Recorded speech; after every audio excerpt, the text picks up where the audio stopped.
I've supported her decision wholeheartedly, taking on the responsibility of earning a living and managing our finances. Our relationship has been characterized by mutual trust and care, and we've been proud of how we've navigated challenges together.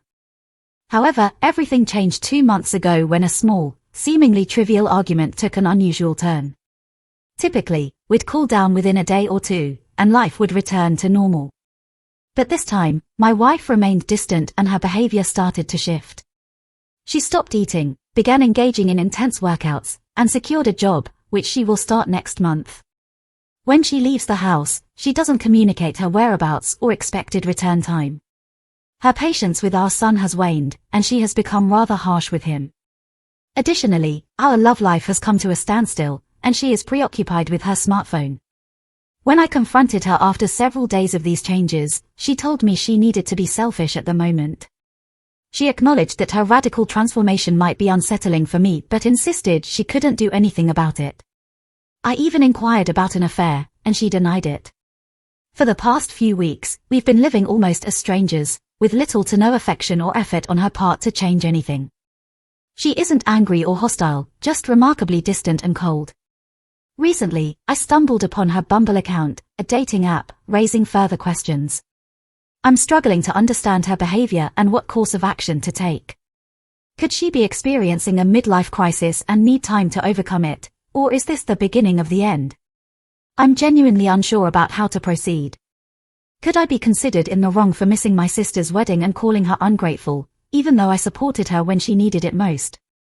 Here's what transpired. My sister, whom I'll refer to as Ashley, not her real name, had her wedding recently, which I did not attend.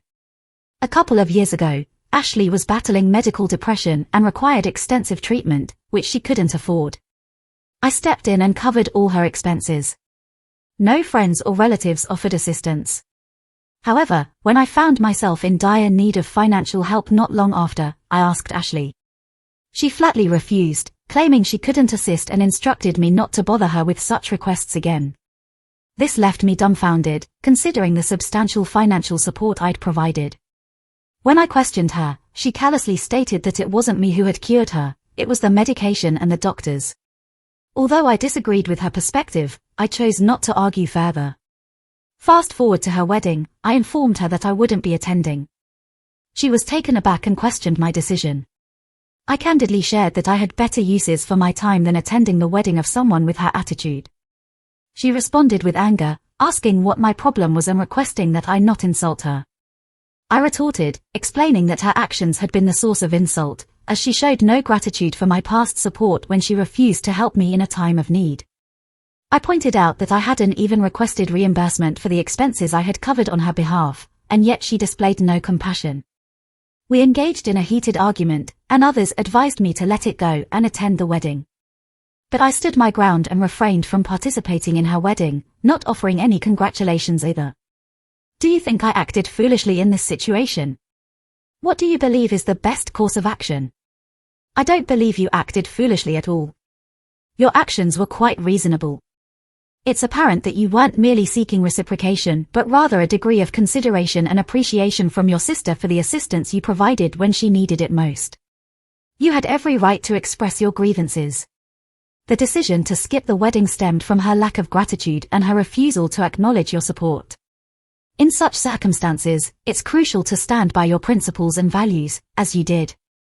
In another incident, I encountered an entitled individual, whom some might call a Karen, demanding that I surrender my annual pass discount at a renowned European theme park that we were both visiting.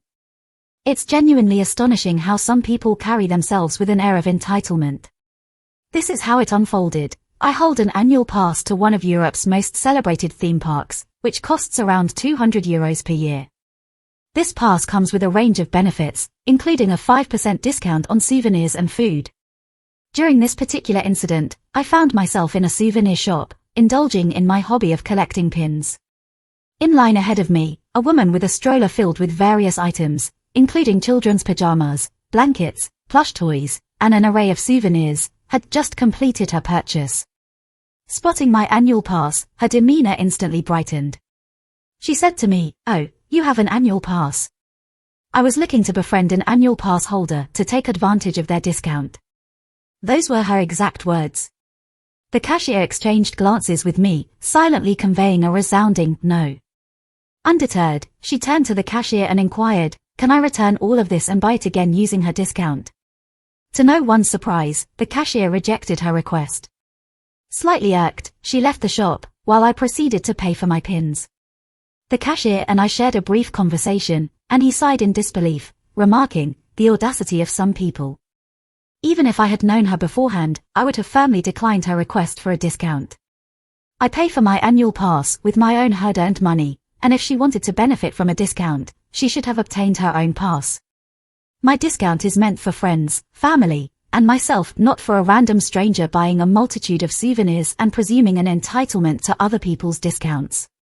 Later, I spotted her conversing with a friend or perhaps her sister about how she could have secured a 10% discount if people had been a bit more accommodating to her. To clarify, the discount was only 5%, and given her attitude, it's doubtful she would find anyone willing to offer it. What are your thoughts on this matter? While it's clear that the shop's policy was upheld, how would you react if someone approached you for a discount in a similar fashion? It's indeed baffling how some individuals assume they are entitled to benefits and discounts belonging to others. Thanks for watching. When you subscribe, make sure to hit the bell to turn on notifications so you never miss a video. To finish listening to all the stories, check out the playlist at the top of the description.